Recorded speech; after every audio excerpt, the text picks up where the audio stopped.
أصدقائي الأعزاء، ازيكم عاملين يا رب تكونوا بخير. النهارده عندنا تجربة مصر كلها اتكلمت عليها، فقلت اشمعنى أنا، يعني هي جت عليا؟ إيه؟ هي جت عليا، ما أنا كمان أجرب. المهم قبل ما نبدأ الفيديو من فضلك لو سمحت تنزل حط اللايك المتين، اكتب لي كومنت حلو، ادعي لي دعوة حلوة، وصلي على النبي كده قبل ما ندخل على الفيديو. المهم النهارده هنجرب إيه بقى؟ هنجرب سندوتش جديد كنتاكي منزلينه اسمه كانتوك. يعني كنتاكي كانتوك سمول ساندوتش يعني. والساندوتش ده سعره عامل 35 بلبل. تمام. كنت جاي داخل على كنتاكي جنيه يعني. بلبل المهم خلاص يا عم.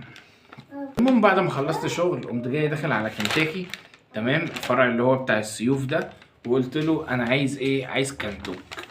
يعني الاسم يعني انا لو داخل كده هتحرج اقول له اديني كانتوك، يعني حتى لو واحده داخله يعني هتقول له عايزه كانتوك. اسم غريب. تعالوا نشوفوا ايه اللي جاي مع السندوتش ده. بعتين مناديل، دي المناديل دي لوحدها تطلع ب 10 جنيه. وادي السندوتش بتاعنا. انا يعني شفت كذا حد عامل فيديو عن الموضوع، بس يعني كان جاي لهم في علبه، فانا ليه يعني حاطين لي انا في ورقه كده يعني؟ ليه يعني مستقلين بيا ولا ايه؟ ما علينا. وجايبين كمان 3 اكياس كاتشب. ومتاح كمان انت لو عايزه كومبو شغال، يعني الكومبو ده اللي هو بيبقى معاه بيبسي وبطاطس، بس انا قلت لا انا عايز كانتوك بس. تعالوا نفتح هذا الكانتوك وبالراحة عليه كده عشان هو شكله لسه حديث الولادة. حلو والله قصة ان هما يقفلوا دي، فكرة لذيذة يعني. وتعالوا نفتح كده الكانتوك، وده شكل الساندوتش بتاعنا او الكانتوك بتاعنا.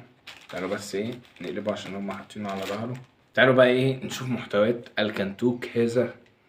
هنا في خس وفي صوص مش عارف ده صوص تمام. وهنا في زي قطعتين ستريبس، وفي من تحت في فلفل هالوبينو. وده السندوتش ده تقريبا كده حراق. احلى حاجه ان العيش باين عليه قوي ان هو طازه. وانا الصراحه بقالي فتره كبيره جدا ما جربتش كنتاكي وماكدونالدز والحتت دي خالص. وزي ما قلت لكم ده سعره 35 جنيه. يلا ندوق نقول بسم الله. سندوتش مولع يا جدعان. انا مش عارف هو في اوبشن ان هو يبقى سبايسي او عادي، هو ما سالنيش، فانا مش عارف بقى. بس السندوتش حرفيا مولع. تعالوا نحط عليه كده شويه كاتشب. نجرب بالكاتشب كده الدنيا رايحه بينا فين. ناخد قطمه حلوه كده بالكاتشب. يلا ندوق بسم الله.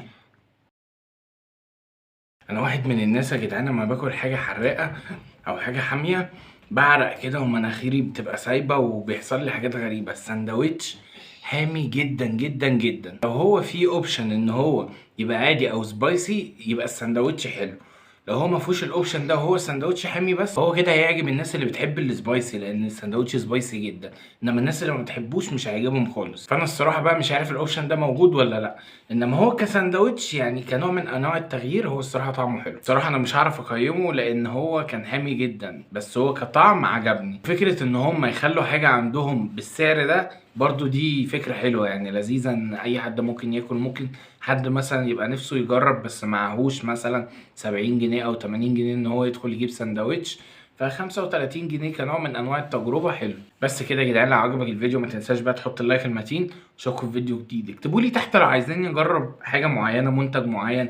لو في حدث مهم بيحصل في مصر كده وانا مش واخد بالي، ناس بتجرب حاجة معينة او مطعم كده مكسر الدنيا يكون في اسكندرية. في كام في كام مطعم كده، في كام مكان كده عاملين قلبان، بس انا يعني مش فاضلهم دلوقتي، يعني جايين في السكه. فاكتبوا لي تحت في الكومنتات.